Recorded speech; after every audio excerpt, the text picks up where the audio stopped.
Queridos irmãos, vamos abrir a palavra de Deus no livro de Gênesis, capítulo 32. E vamos escutar a leitura do verso 1 até o verso 21. Aqui nós temos o relato de como Jacó se prepara para encontrar com seu irmão Esaú. Gênesis 32, de 1 a 21. Também Jacó seguiu o seu caminho, e os anjos de Deus foram encontrar-se com ele. Quando Jacó os viu, disse: Este é o acampamento de Deus. E deu àquele lugar o nome de Maanaim. Então Jacó enviou mensageiros adiante de si a Esaú, seu irmão, à terra de Seir, território de Edom, e lhes deu essa ordem: Assim vocês falarão a meu senhor Esaú. O seu servo Jacó manda dizer: Como estrangeiro morei com Labão, em cuja companhia fiquei até agora. Tenho bois, jumentos, rebanhos, servos e servas. Envio esse comunicado ao meu senhor para encontrar favor na sua presença. Os mensageiros voltaram a Jacó, dizendo: Fomos até o seu irmão Esaú. Também ele está vindo para se encontrar com o Senhor, e 400 homens estão com ele. Então Jacó teve medo e ficou angustiado. Dividiu em 2 grupos o povo que estava com ele, e também os rebanhos, os bois e os camelos, pois pensou: se Esaú vier e atacar um grupo, o outro grupo escapará. E Jacó orou: Deus de meu pai Abraão e Deus de meu pai Isaque, ó Senhor, que me disseste: volte para a sua terra e para a sua parentela, e eu te farei bem. Sou indigno de todas as misericórdias e de toda a fidelidade que tens usado para com teu servo, pois com apenas o meu cajado atravessei esse Jordão. Já agora sou 2 grupos. Livra-me das mãos de meu irmão Esaú, porque temo que ele venha e ataque a mim e as mães com os filhos. Pois tu disseste: certamente serei bondoso com você e lhe darei uma descendência como a areia do mar, que de tão numerosa não se pode contar. Depois de passar ali aquela noite, Jacó separou do que tinha consigo um presente para seu irmão Esaú: 200 cabras e 20 bodes, 200 ovelhas e 20 carneiros, 30 camelas de leite com as suas crias, 40 vacas e 10 touros, 20 jumentas e 10 jumentinhos. Entregou-os aos seus servos, cada rebanho à parte. Então disse aos servos: Vão à minha frente e deixem espaço entre rebanho e rebanho. Ordenou ao primeiro servo, dizendo: Quando Esaú, meu irmão, se encontrar com você e perguntar: De quem você é e para onde você vai, e de quem são estes animais que você vem trazendo? Responda: São do seu servo Jacó. É um presente que ele está enviando ao meu senhor Esaú. E eis que ele mesmo vem vindo atrás de nós. Jacó ordenou também ao segundo, ao terceiro e a todos os que vinham conduzindo os rebanhos: É assim que vocês devem falar com Esaú quando se encontrarem com ele. Também dirão: Eis que o seu servo Jacó vem vindo atrás de nós. Porque Jacó pensava assim: Eu o aplacarei com presentes, com o presente que me antecede. Depois eu o verei pessoalmente, e talvez ele me dê uma boa acolhida. E assim mandou os presentes à sua frente. Ele, porém, ficou aquela noite no acampamento. Até aqui, queridos, a leitura da palavra de Deus. Oremos mais uma vez. Ó Pai amado, nós pedimos a iluminação do Teu Espírito Santo na compreensão da Escritura. Sabemos que toda Escritura é inspirada por Ti e que ela é útil para o ensino, para a repreensão, para a correção, para a educação do homem de Deus. Portanto, Senhor, nós pedimos que nessa noite, ao expô-la, nós recebamos todos esses benefícios que a Tua Santa Palavra nos traz. Tu conheces o coração de cada pessoa aqui nessa noite, conhece as aflições, as dores, as angústias, as dúvidas, e nós pedimos que a Tua Palavra, lida e aplicada, seja instrumento do Teu Espírito Santo para consolar e edificar o Teu povo. Oramos também por aqueles que nos acompanham através da transmissão, onde quer que estejam, que Tua bênção também esteja ali. Em nome do Senhor Jesus. Amém. Queridos, nas últimas mensagens nós temos acompanhado a peregrinação de Jacó. Ele era o escolhido de Deus para herdar a bênção de Abraão e de Isaque, embora seu pai Isaque tivesse preferido o seu irmão mais velho, Esaú.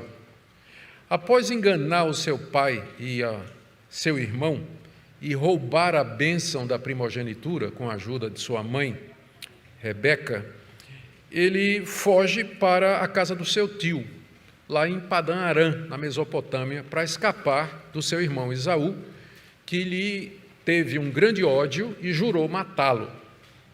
E ali em Padã Arã, Jacó acaba se casando com duas filhas de Labão, seu tio, chamadas Raquel e Lia, e tem 11 filhos e uma filha. Ele serve Labão ali durante 20 anos, e nesse período ele acumulou uma riqueza considerável e concluiu que estava na hora de voltar para casa. Estava na hora de voltar. Ele estava sendo acusado pelos seus primos de que estava roubando o rebanho do seu pai, do tio Labão. O próprio Labão o enganou no caso do casamento com Lia e mudou o salário dele pelo menos umas 10 vezes. O clima era de tensão e hostilidade, e o próprio Deus havia aparecido a Jacó dizendo: está na hora de você voltar. Volte que eu estarei com você, e eu farei com que tudo dê certo com você. Então Jacó, aproveitando uma ocasião que Labão está fora, está tosqueando as suas ovelhas há 3 dias de viagem, ele junta os seus rebanhos, sua família, seu povo, seus servos e bens, e parte de volta para Canaã. Mas ele é alcançado, 10 dias depois de ter fugido, ele é alcançado nas montanhas de Gileade por Labão e um pequeno exército, que tinha vindo com o objetivo de impedi-lo de continuar e tomar de volta tudo aquilo que Jacó havia adquirido durante os 20 anos. Mas então Deus apareceu a Labão e o proibiu de fazer qualquer mal a Jacó. Jacó era o protegido de Deus. Jacó era o continuador da aliança, da promessa, e Deus o protegeu contra aquele homem mau, Labão, que pretendia de fato prejudicá-lo. Não resta nada para Labão a não ser propor uma aliança de paz com Jacó, feita a qual ele volta para a sua terra em paz. Volta para a sua terra em paz. E agora Jacó tem diante de si o próximo desafio, que é, antes de chegar em Canaã, se encontrar com seu irmão Esaú, que 20 anos antes havia jurado de morte o seu irmão mais novo, por conta da trapaça que ele tinha feito e roubado o direito de primogenitura que pertencia, humanamente falando, a Esaú. O nosso texto, então, nós vamos dividir, primeiro, esse encontro de Jacó com os anjos de Deus, do verso 1 até o verso 2. Depois, Jacó manda mensageiros a Esaú para preparar o caminho, o encontro, do verso 3 até o verso 6, e do verso 7 a 21, as providências que Jacó toma para que o seu encontro com Esaú seja pacífico, devido ao grande temor e receio que ele tinha. O texto começa com a narrativa do encontro de Jacó com anjos de Deus, versos 1 e 2. Esse é o primeiro de 3 encontros que Jacó vai passar, que vão definir sua vida. Ele aqui vai encontrar os anjos de Deus, em seguida ele vai encontrar o próprio Deus no Val de Jaboque, veremos isso no próximo domingo, e em seguida, e somente depois, é que ele vai encontrar Esaú. 3 encontros. Hoje à noite vamos ver o encontro com os anjos e a preparação que ele faz para o encontro com Esaú. Após se despedir de Labão, o texto nos diz aí que Jacó retoma a sua jornada para Canaã. Verso 1, também Jacó seguiu o seu caminho. Também aqui é porque no verso anterior está dito que Labão voltou para casa. E aí também Jacó seguiu o seu caminho como Labão havia feito. Já se passaram 10 dias de viagem que isso tinha acontecido. Já tinha passado 10 dias que ele tinha fugido. E ele ainda tinha várias semanas pela frente. A distância era muito grande lá de Padã Arã para Hebrom, a casa de Isaque, seu pai. E a uma certa altura do caminho, a gente não sabe quanto tempo depois, anjos de Deus foram se encontrar com Jacó. Nos diz aí o verso 1, os anjos de Deus foram encontrar-se com ele. Talvez aqueles mesmos anjos que apareceram a Jacó quando ele estava fugindo de Esaú e dormiu uma noite na cidade, nas cercanias da cidade de Luz, usando uma pedra como travesseiro. E ele teve aquela visão de uma escada que ia da terra até o céu, e os anjos de Deus subindo e descendo, e Deus ao lado da escada dizendo: vá, eu vou estar com você, vou lhe abençoar e vou lhe trazer de volta para essa terra. E os anjos de Deus estavam ali presentes naquela visão. E agora, quando Jacó está voltando, os anjos de Deus vêm ao seu encontro mais uma vez. A gente não sabe se isso aconteceu numa visão, como foi a primeira vez, lá na cidade de Luz, ou Betel. É possível que os anjos apareceram em forma humana, como nós já lemos que eles podem fazer. Um exemplo é quando eles se manifestaram fisicamente ao encontro de Abraão na preparação da destruição de Sodoma e Gomorra. Jacó viu os anjos acampados e ele então entendeu que era o acampamento de Deus. Diz aí no verso 2, né? Quando Jacó os viu, disse: esse é o acampamento de Deus. A palavra acampamento no hebraico significa também exército, um exército acampado. O exército está sempre em movimentação e se acampa. E é isso que Jacó viu ali. Ele entendeu que Deus havia mandado os seus anjos para protegê-lo na viagem de volta e preparar o caminho para o seu encontro com seu irmão Esaú. Então ele chamou aquele lugar ali de Maanaim, que em hebraico significa 2 acampamentos ou 2 exércitos, se referindo ao acampamento dos anjos e ao seu próprio acampamento, junto com sua família, seus servos, seus bens e todos os seus rebanhos. Esse lugar, Maanaim, a gente não tem certeza onde ele fica, mas está em algum lugar entre as montanhas de Gileade e o ribeiro do Jaboque, que deságua no Rio Jordão. Que encontro extraordinário! A graça e a misericórdia de Deus enviando os seus servos, os anjos, para consolar, preparar e fortalecer Jacó, lhe assegurando que ele haveria de contar com a proteção de Deus. Jacó não estava sozinho, o Deus da aliança, o Deus da promessa estaria com ele, ministrando proteção através dos anjos que mandou ao encontro de Jacó. Assim é o nosso Deus, não desampara seu povo e nos socorre no momento de necessidade. Na segunda parte do texto, nós lemos como Jacó manda mensageiros a Esaú. O fato de que ele viu com tanta clareza a proteção de Deus na forma dos anjos não evitou Jacó de tomar as medidas necessárias, cabíveis, humanas, para que o encontro dele com seu irmão fosse bem sucedido. Então, ele manda mensageiros para Esaú. É curioso que no hebraico é a mesma palavra. Para anjos e mensageiros. Ele viu os mensageiros de Deus, os anjos de Deus, e mandou anjos ao encontro de Esaú. É o que diz literalmente no hebraico, porque anjo e mensageiro é a mesma palavra. Então, talvez inspirado porque Deus tinha mandado os seus mensageiros ao encontro dele, Jacó manda mensageiros ao encontro de Esaú. Esaú, a essa altura, ele não morava mais com o seu pai Isaque, lá em Hebrom, mas ele morava na região montanhosa que ganhou o nome por causa da presença de Esaú ali. Diz aqui o texto, no verso 3, que Jacó enviou mensageiros adiante de si a Esaú, seu irmão, à terra de Seir, território de Edom. Seir e Edom significam peludo e vermelho, que são os 2 apelidos de Esaú, que também significa, tem essa conotação também. E aquelas montanhas já tinham esse nome, ganharam esse nome exatamente porque Esaú se mudou para lá e tornou-se poderoso e expulsou um povo que morava naquela região chamados Horitas. Ele expulsou aqueles povos e ocupou toda aquela região que ficou conhecida como o território de Edom, ou a região montanhosa de Seir. E Jacó tinha de passar exatamente por aquela região para poder chegar em Hebrom, na casa do seu pai Isaque.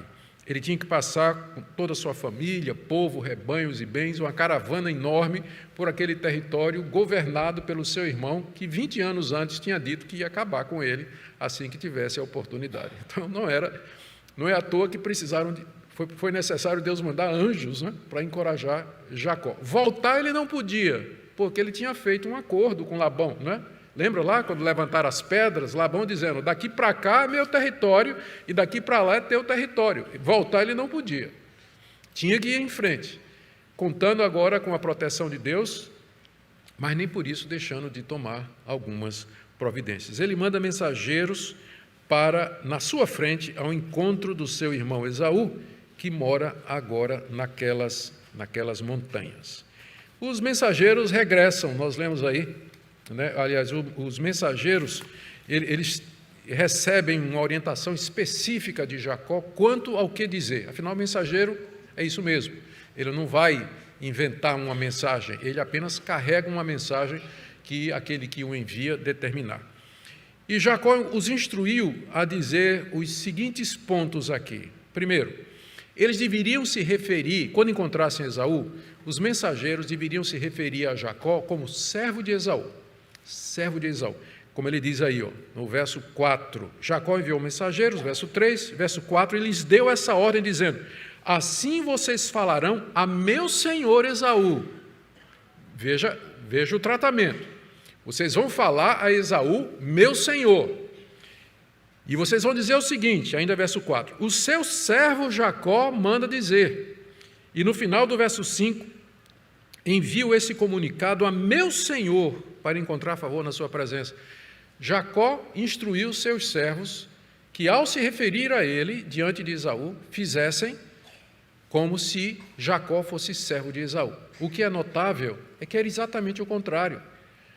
Quando Esaú e Jacó estavam no ventre da mãe, veio a profecia a respeito das duas crianças, porque elas estavam brigando no ventre da mãe. E quando Rebeca foi saber por que as crianças estavam brigando, Deus respondeu dizendo que o mais novo haveria de ser o senhor do mais velho, que Jacó haveria de ser o senhor de Esaú. Então, pela providência divina, pela vontade divina, o senhor era Jacó e o servo era Esaú. E a mesma coisa foi dita por Isaque quando abençoou Jacó, pensando que era Esaú, e lhe passou a bênção da primogenitura. Tanto na profecia do nascimento, quanto na bênção de Isaque, o senhor era Jacó e não Esaú. Mas isso não haveria de acontecer agora.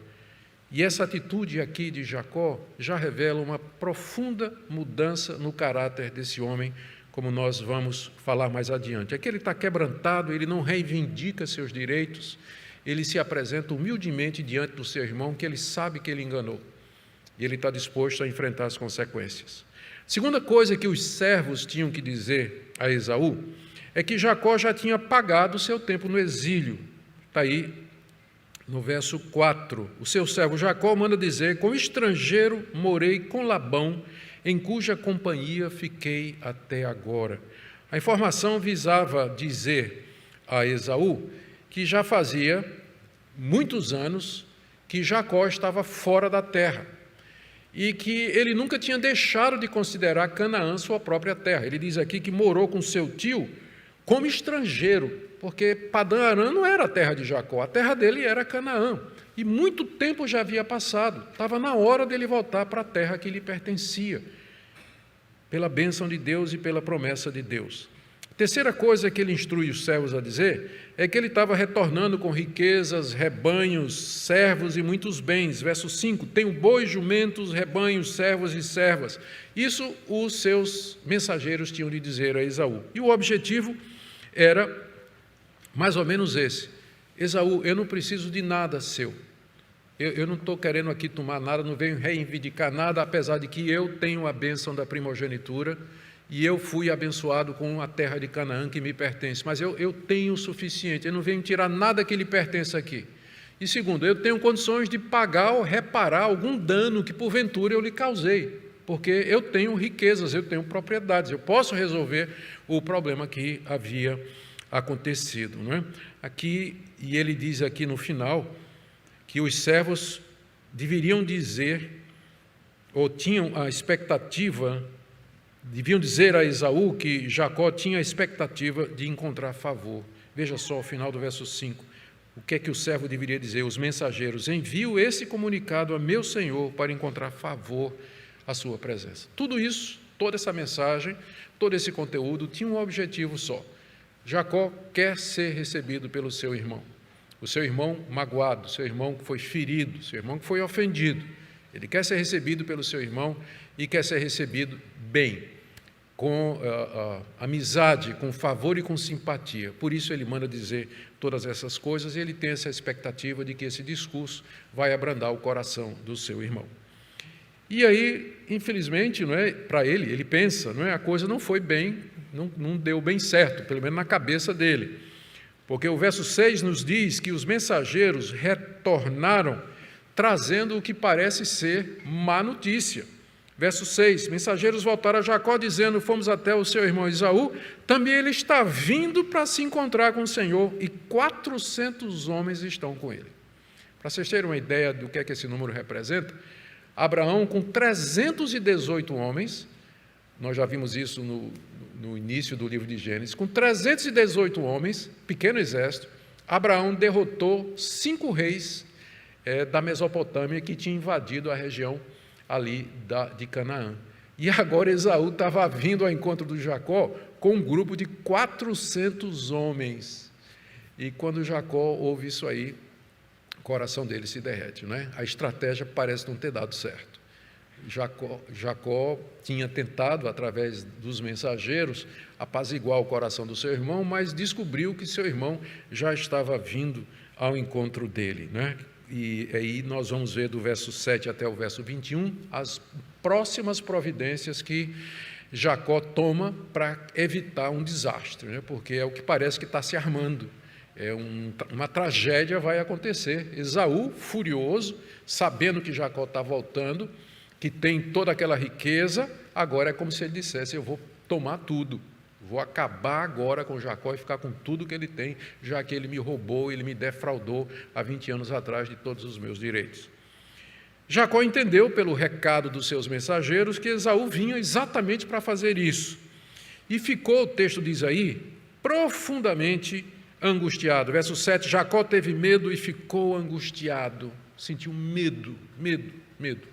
E ficou com grande angústia, ansiedade, preocupação no seu coração.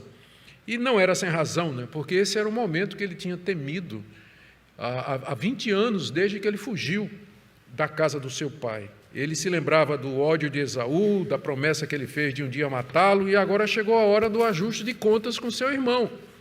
20 anos se passaram, mas nem por isso o pecado dele havia prescrito, e estava na hora de resolver aquilo ali. Então Jacó toma algumas providências para o encontro inevitável com seu irmão mais velho, na esperança de minimizar os danos e a destruição que aparentemente estava para acontecer. Vamos ver aqui essas providências que ele tomou. São várias. Primeira, ele dividiu o seu povo em 2 grupos, versos 7 a 8. Jacó teve medo, ficou angustiado, dividiu em 2 grupos o povo que estava com ele, também os rebanhos, os bois e os camelos, pois pensou, se Esaú vier e atacar um grupo, o outro grupo escapará. O que nós estamos vendo aqui é uma tentativa de minimizar os danos. Ele sabe que vai ter prejuízo, que Esaú está vindo com toda a violência, mas ele pelo menos espera salvar, se não o povo todo, pelo menos uma parte do seu povo, ele espera salvar. Então, dividiu em 2 grupos, provavelmente os filhos com as respectivas mães, o rebanho, os servos, os bens, 2 grupos ele separou e provavelmente um iria na frente, um primeiro grupo iria na frente e o segundo grupo iria atrás. Se Esaú pegasse o primeiro grupo, enquanto estava pegando o primeiro grupo, o segundo grupo poderia escapar. Esse era o pensamento dele, como lemos aí no verso 8. Segunda coisa que esse homem faz agora, no seu momento de angústia e de grande sofrimento, é buscar a Deus em oração. E aqui é a primeira oração registrada de Jacó. Todos esses textos que nós expusemos até agora sobre a vida de Jacó, em nenhum momento você vê Jacó buscando a Deus em oração. Ele fala com Deus quando Deus fala com ele. Mas aqui é a primeira oração registrada de Jacó. Na verdade, é a primeira oração registrada no livro de Gênesis, por extenso. É essa oração que Jacó faz aqui, nesse momento de angústia, o que nos ensina que o pavor e o medo são um grande estímulo à oração. E, às vezes, quando o crente está muito tranquilo, está tudo em paz, ele não ora. Né? Orar para quê? Está tudo bem, tudo tranquilo. Deus às vezes dá um susto, né? Na área financeira, na área de saúde, ou problemas outros que vêm, que nos enchem de medo e de pavor, aí a gente ora. A gente ora. Porque, de fato, é um grande estímulo a oração piedosa e fervorosa. Vamos ver algumas coisas da oração de Jacó, porque ela é muito instrutiva e nos ensina como orar. Primeiro, ele se dirige a Deus como sendo Deus do seu avô Abraão e do seu pai Isaque, aí no verso 9. Jacó orou: Deus de meu pai Abraão, pai aqui é avô, não é? Deus de meu pai Abraão e Deus de meu pai Isaque. Ao se dirigir a Deus dessa maneira, Jacó está lembrando a Deus a sua aliança, as suas promessas. O Deus que tinha um pacto com a sua família, pacto esse que ele era o portador, ele, o neto de Abraão, era o portador dessa aliança. Então, ele se dirige a Deus já evocando a aliança, o pacto, o acordo de Deus com Abraão e com Isaque, e do qual ele é o legítimo sucessor. Pela primeira vez, Jacó fala de Deus usando o nome pessoal de Deus, Yahvé, aí no verso 9. Ó Senhor, toda vez que o nome de Deus, o nome pessoal de Deus, Yahvé, aparece no hebraico, é traduzido em nossa Bíblia como Senhor, todas as letras em maiúsculo. Então, para você ver, toda vez que aparece Yahvé. E é o caso aqui, ele pela primeira vez se refere a Deus pelo nome pessoal de Deus, o nome do pacto da aliança com o qual Deus se revelou, dizendo: esse é o meu nome, o nome de Deus. O que já demonstra alguma intimidade com Deus. Terceiro, depois de se dirigir a Deus da forma correta, e esse dirigir-se a Deus é que forma o quadro maior onde a oração vai ser feita, ele lembra Deus da promessa que Deus havia feito. Irmãos, não tem um argumento maior em oração para com Deus do que pegar Deus na palavra dele. O Senhor prometeu, o Senhor disse, o Senhor mostrou isso aqui. É exatamente isso que Jacó está fazendo. E essa estratégia de orar com base nas promessas é encontrada em toda oração bem-sucedida aqui na Bíblia, tanto no Antigo como no Novo Testamento. E nós somos ensinados a orar com base na palavra de Deus, com base nas promessas de Deus. É o que ele faz aqui, no verso 9, quando ele diz assim: Tu és o Deus que me disseste, volte para a sua terra e para a sua parentela, e eu farei bem a você. Jacó está lembrando Deus que Deus tinha dito isso lá na cidade de Luz, Betel, na visão da escada. Deus disse: pode ir lá para a Mesopotâmia, porque eu vou trazer você de volta e eu vou lhe fazer bem. E Deus tinha aparecido a Jacó cerca de 15 dias antes, quando ele estava para fugir de Padã Arã. O anjo do Senhor apareceu e disse: volte para a sua terra, que eu vou com você. E agora Jacó está cobrando. O Senhor me disse que eu voltasse para Canaã. E o Senhor disse que tudo ia correr bem para comigo. Então chegou a hora do Senhor cumprir a sua palavra, porque a situação está difícil. Esaú está vindo aí para destruir a minha vida, da minha família e tudo que eu tenho.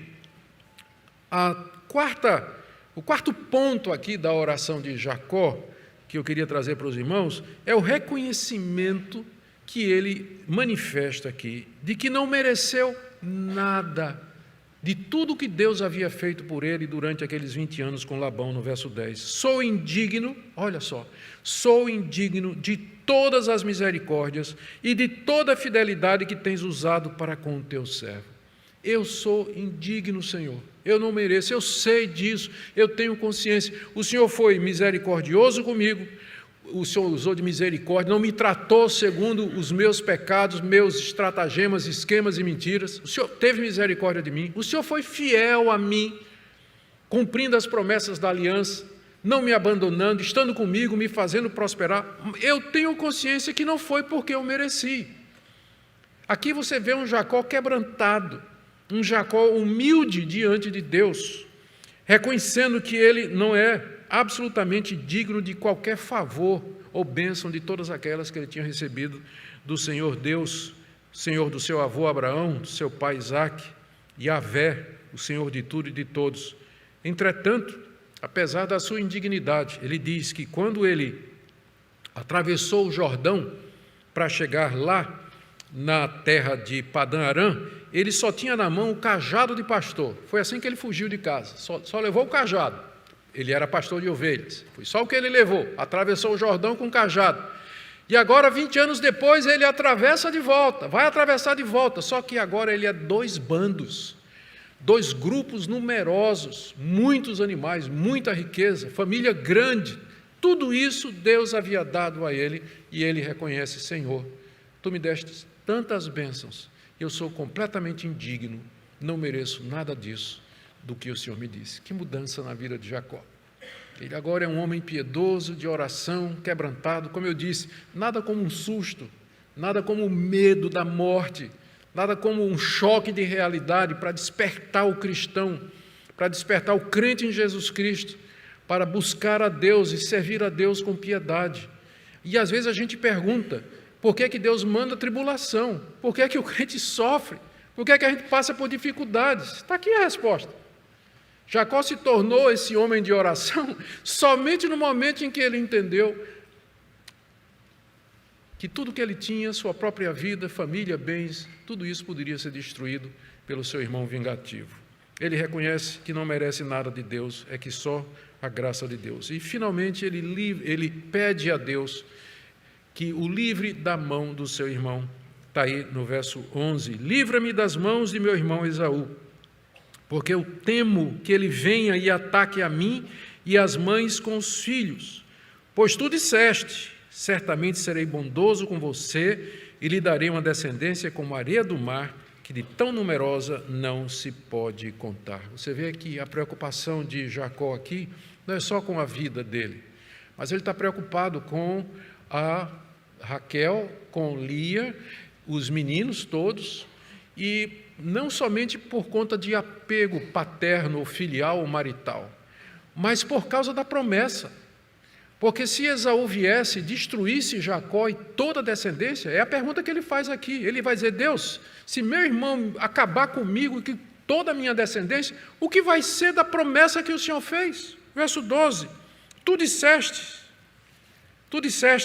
certamente te darei uma descendência como a areia do mar, tão numerosa como não pode ser contada. A gente não sabe exatamente quando Deus disse isso a Jacó, talvez ali em Betel, apesar de que lá Deus fala em pó da terra, né? Uma descendência numerosa como o pó da terra. Aqui está falando como a areia do mar. A areia do mar foi a expressão que Deus usou quando fez essa mesma promessa a Abraão. Talvez Moisés está juntando tudo aqui numa figura só. O ponto é esse: Deus tinha dito a Jacó: a sua descendência será numerosa como a areia do mar ou o pó da terra.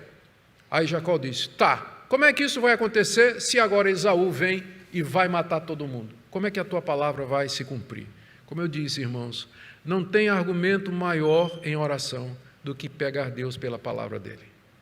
Senhor, o Senhor prometeu, é isso que a Bíblia diz. Eu me apego não nos meus méritos, eu não mereço nada, não estou baseado na minha fidelidade ou na minha perseverança, mas na tua perseverança e na tua fidelidade e na tua palavra, porque o Senhor não é homem para mentir e nem é filho de homem para se arrepender das suas promessas. Essa é a argumentação que Jacó, pela segunda vez, coloca diante de Deus, sabendo que Deus, o mesmo Deus que impediu Labão de lhe fazer mal, é o mesmo Deus que pode impedir Esaú também de lhe fazer mal. Primeiro, pensando nas providências, 2 grupos: minimizar os danos. Segundo, ele ora.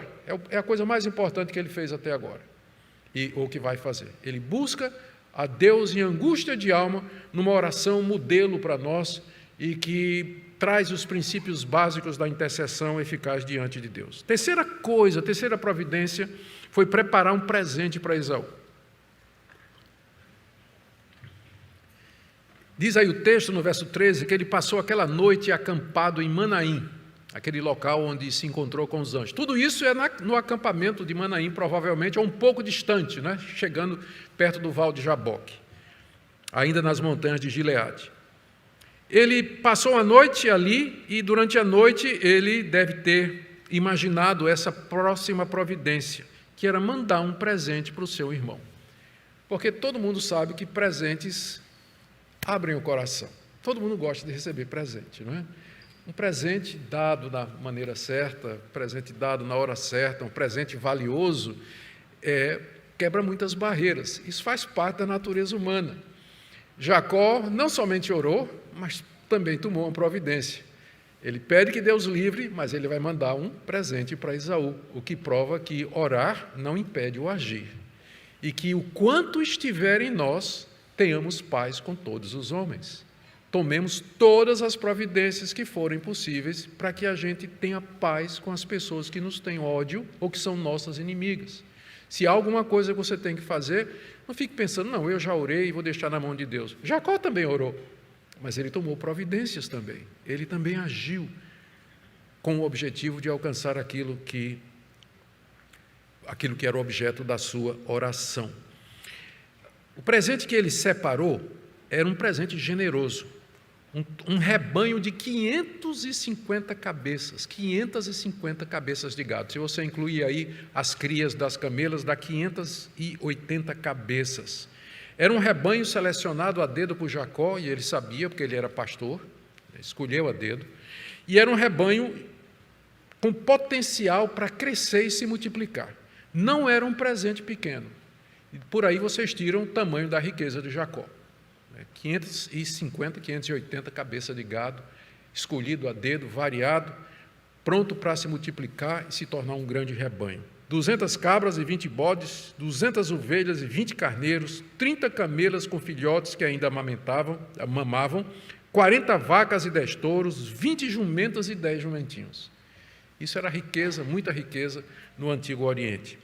Em quarto lugar, ele separou isso aí. Em quarto lugar, a quarta providência dele, ele instruiu seus servos que iam levar esse presente para Esaú. Ele separou o primeiro grupo, enviou à frente de todos e disse que mantivesse uma distância do segundo grupo. E disse a mesma coisa para o segundo grupo com relação ao terceiro e assim por diante. Aos servos que conduziam esses rebanhos, ele mandou em 3 ou 4 grupos, na frente dos 2 grandes grupos que ele já tinha antes, né? Ele tinha separado tudo que ele tinha em 2 grandes grupos, e desses aí ele tirou esses pequenos grupos que eram o presente para seu irmão Esaú. E aos servos que iam conduzindo o presente em parcelas, ele deu a mesma instrução. Quando encontrassem Esaú ia perguntar: quem são vocês? De quem vocês são? Vocês estão indo para onde? De quem são esses animais? A resposta tinha que ser essa daqui. Os animais eram de Jacó, que era servo de Esaú, ele volta a dizer isso, era um presente para Esaú, e Jacó mesmo estava chegando, estava vindo lá atrás, mas ele ia chegar. Então ele mandou na frente esses presentes aí. O raciocínio de Jacó era aplacar a ira do seu irmão por etapas. Então o que ele imaginou? Esaú vai ver a primeira remessa, vamos dizer, três grupos, 550 animais, então teria aí na faixa de 200 animais cada, um pouco menos, cada grupo de 200 animais. Primeiro grupo de 100 e poucos, quase 200 animais, de quem são? Um presente para o senhor, que quem está mandando é seu irmão Jacó, e ele está vindo aí. Aí Esaú, aí anda mais um pouco e encontra outro grupo, com a mesma quantidade de animais escolhidos a dedo. Quem são vocês? De onde vêm? Para onde vão? De quem é isso aí? É um presente do seu irmão Jacó para o senhor. E ele está vindo aqui atrás. Aí lá vai Esaú, caminha mais um pouco, terceiro grupo, mesma coisa. Esse era o plano de Jacó, desarmar aos poucos a raiva do seu irmão Esaú, o que nos ensina muita coisa sobre psicologia humana, Jacó não era bobo, ele não conhecia só de bode e cabra, não. Ele entendia de gente também, Gente funciona assim. Às vezes não dá para você abrandar a raiva de uma pessoa na hora, Mas aí você vai, devagarzinho, aqui, presentinho, um mimo, um sorriso, alguma coisa, e de repente a porta está aberta. Pelo menos no caso de Jacó, nós vamos ver que funcionou, Pelo menos funcionou assim. Esse era o raciocínio dele. É curioso que aqui, no verso 20, instrutivo também, no final do verso 20 diz: Jacó pensava assim: eu o aplacarei com presentes. O verbo aplacar no hebraico significa literalmente cobrir a face de alguém. Literalmente ele está dizendo, assim eu vou cobrir a face de Esaú. Como esse verbo cobrir ou aplacar, ele é usado para cobrir a culpa em referência ao que acontecia, ou que vai acontecer futuramente lá no tabernáculo ou no templo, quando o sangue de animais era derramado sobre o propiciatório para cobrir a falta do povo de Deus. Então, a ideia é que Jacó estava pensando que com esses presentes, de alguma forma, ele iria cobrir o seu erro ou a culpa que ele sabia que tinha diante do seu irmão, aplacando, não é? Diminuindo, esfriando a ira do seu irmão com esses presentes, o que mostra que Jacó tem plena consciência daquilo que ele fez. E depois de aplacar Esaú, o plano de Jacó era vê-lo pessoalmente, na expectativa de que Esaú o perdoaria e receberia, como diz aqui no final do verso 20, depois eu o verei pessoalmente e talvez ele me dê uma boa acolhida. E diz aí o texto, no verso 21, que Jacó ficou aquela noite no acampamento de Manaim. Assim mandou os presentes à sua frente. Ele, porém, ficou aquela noite no acampamento. Ainda de dia, ele mandou aqueles grupos sucessivos, o presente em etapas, mas ele mesmo ficou ali porque algo extraordinário ainda haveria de acontecer, que nós veremos no próximo domingo. Terminando, gente, o que Moisés queria ensinar aos israelitas, os primeiros leitores, a primeira audiência dessas histórias maravilhosas? Eu destaquei 2 pontos aqui. Eu creio que o alvo de Moisés é mostrar aos descendentes de Jacó, séculos depois, a fidelidade de Deus para com os seus servos e no cumprimento das suas promessas. Deus enviou anjos ao encontro de Jacó num momento crucial, com isso cumprindo a sua promessa e de protegê-lo e encorajando Jacó a perseverar e seguir para a terra prometida, que Deus haveria de estar com ele. Nós veremos que Deus vai atender a oração de Jacó, muito mais do que Jacó havia pensado ou pedido. Da mesma forma, os israelitas deveriam confiar nas promessas de Deus. Deus havia prometido que daria aquela terra.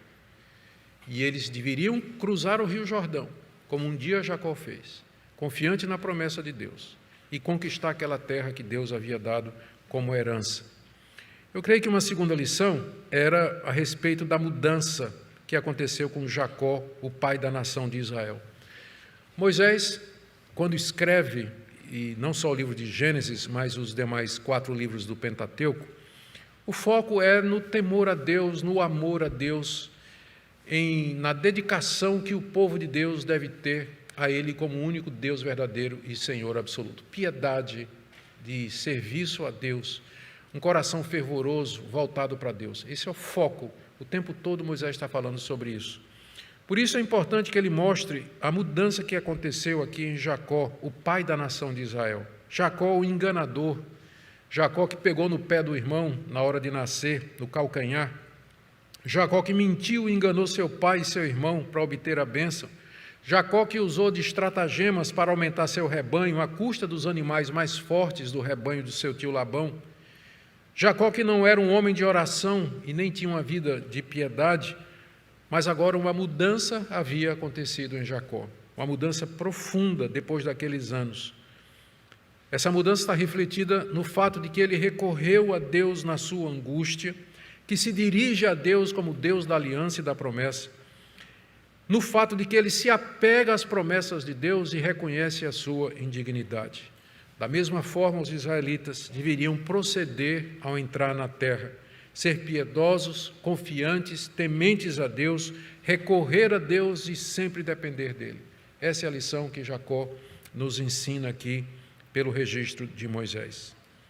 E por fim, o que nós podemos aprender, queridos? São tantas lições que esse texto nos traz.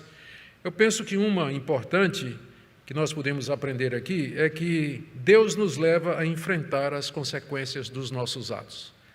Passaram 20 anos, mas o boleto chegou.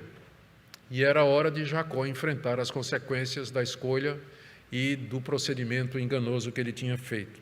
É verdade que o direito de primogenitura era dele. Deus havia prometido isso naquela profecia, quando ele ainda estava no ventre da sua mãe. Mas ele usou de engano para obtê-la, o que certamente não foi correto, mas agora ele provocou a ira do seu irmão e o esfacelamento da família. Mas agora ele deveria encarar as consequências dos seus atos. Queridos, cedo ou tarde, o fato de que Deus nos perdoa, que Deus nos ama e apaga a culpa do nosso pecado, não quer dizer que Ele sempre nos livra das consequências do nosso pecado. E às vezes nós somos levados por Deus a esse momento ali, em que nós temos que olhar para as consequências do que nós fizemos e reparar o erro, se possível, consertar o engano cometido, colocar em ordem aquilo que precisa ser colocado, ou com coisas ou com pessoas. Mas uma coisa é certa, Deus, com frequência, nos leva a fazer isso para o nosso próprio bem,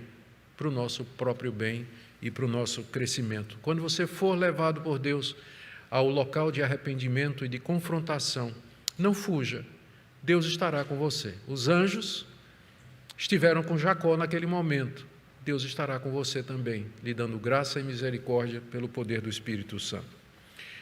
A segunda lição que eu creio que nós podemos tirar desse texto é, mais uma vez, a oração de Jacó.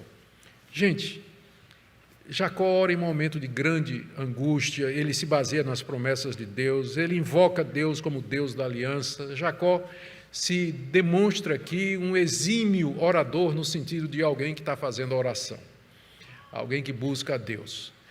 E essas orações estão registradas na Bíblia para nos ensinar a orar. Eu sei que não são poucas as vezes em que vocês sentem que devem orar, mas às vezes não sabem nem como falar com Deus, nem por onde começar. Então, uma dica que eu creio que é muito importante é você aprender com esses homens de Deus. As orações que eles fizeram, os tópicos, os argumentos que eles usaram com Deus, como eles se aproximam de Deus, como eles chamam Deus, o que é que eles pedem, para que sua vida de oração seja frutífera, em vez de ser algo mecânico, formal, frio, sem qualquer eficácia na sua vida. Essas orações estão aqui para nos ajudar a sermos pessoas que oram e oram da forma correta. Uma outra lição que eu creio que é muito importante para nós é a relação entre orar e agir. Eu já comentei sobre isso, mas deixe-me só aqui fazer uma citação de Martinho Lutero, quando ele comenta esse texto. Ele diz assim: embora nós tenhamos as promessas e mandamentos de Deus, ainda assim Deus não deve ser tentado. Isso é, não se deve negligenciar os meios, mas devemos utilizar essas coisas que podem ser usadas, já que, de fato, Deus não nos deu raciocínio, conselhos e ajuda para que os desprezemos. O que Lutero está dizendo é que se você ora por um emprego e você não sai para procurar um emprego, você está tentando a Deus. Você está tentando a Deus. Então, você ora por um emprego e você vai colocar seu currículo aí nas empresas. Você vai bater perna aí nas empresas, pedir se tem trabalho. Então, se você pensa que, Senhor, dá-me o pão nosso de cada dia, e não vai atrás do seu pão, você está tentando a Deus. Está tentando a Deus. Então, o fato de que nós oramos e buscamos e confiamos na soberania de Deus, não anula nossa responsabilidade de usar os meios e os recursos que o próprio Deus estabeleceu para atender às nossas necessidades. A última lição que eu queria trazer para nós aqui é a respeito da compreensão, queridos, de como Deus, através da história, Ele protegeu a santa semente de onde viria nosso Salvador Jesus. Se a gente perguntar, o que é essa história aqui, que parece história tão... tentar pregar aqui é como tirar água de pedra, né? O que a gente pode aprender? O que é que isso tem a ver com a história bíblica em geral?